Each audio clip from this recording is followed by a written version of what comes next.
Nuclear bomb వింటుంటేనే చాలా భయంగా ఉంది కదా! ఇప్పటి వరకు 2 న్యూక్లియర్ బాంబ్ అటాక్స్ జపాన్‌లోని హిరోషిమా అండ్ నాగసాకి సిటీస్‌లో జరిగాయి. ఇది జరిగి సుమారు 80 సంవత్సరాలవుతుంది. అయితే ఇప్పుడు ఈ టాపిక్ గురించి మాట్లాడడానికి రీజన్ మీ అందరికీ తెలుసు. పాకిస్తాన్‌తో యుద్ధం.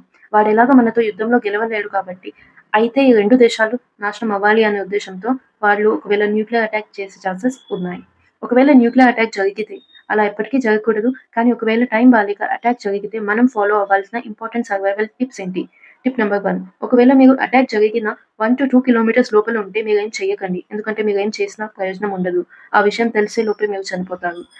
టిప్ నంబర్ 2 ఒకవేళ మీరు 2 కిలోమీటర్స్ బయట ఉంటే ఆ రేడియేషన్ ఎఫెక్ట్ నుంచి తప్పించుకోవడానికి ఏదైనా నియరెస్ట్ బిల్డింగ్‌లోకి వెళ్ళండి.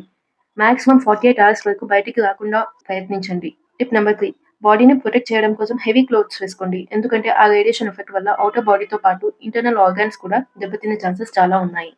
ఇన్ కేస్ అటాక్ జరుగుతుంది అని మనకు ముందే వార్నింగ్ వస్తే, ఈ 5 వస్తువులు మన దగ్గర ఉండేలా చూసుకోండి. 1 అయోడిన్ టాబ్లెట్స్. 2 కావాల్సిన ఫుడ్ అండ్ వాటర్ ముందుగానే స్టోర్ చేసి పెట్టుకోండి. ఎందుకంటే అటాక్ జరిగిన తర్వాత బయట ఫుడ్ టెస్ట్ చేయకముందు తీసుకోకూడదు. అండ్ ఫుడ్ క్రైసిస్ కూడా చాలానే వస్తాయి. అందుకని మనకు కావాల్సిన ఫుడ్ అండ్ వాటర్ ముందుగానే స్టోర్ చేసి పెట్టుకోండి. 3 ఎక్స్‌ట్రా బ్యాటరీస్ దగ్గర పెట్టుకోండి. 5 ఫ్లాష్ లైట్స్ కూడా దగ్గర పెట్టుకోండి. ఎందుకంటే అటాక్ జరిగిన తర్వాత మనకి పవర్ సప్లై ఉండకపోవచ్చు. ఇప్పుడు చెప్పిన టిప్స్ ఫాలో అయ్యే సిట్యుయేషన్ మనకెప్పటికీ రాకూడదు అనుకుంటున్నాను. వీడియో ఇన్ఫర్మేటివ్ అనిపిస్తే లైక్, షేర్ అండ్ సబ్స్క్రైబ్ చేయండి.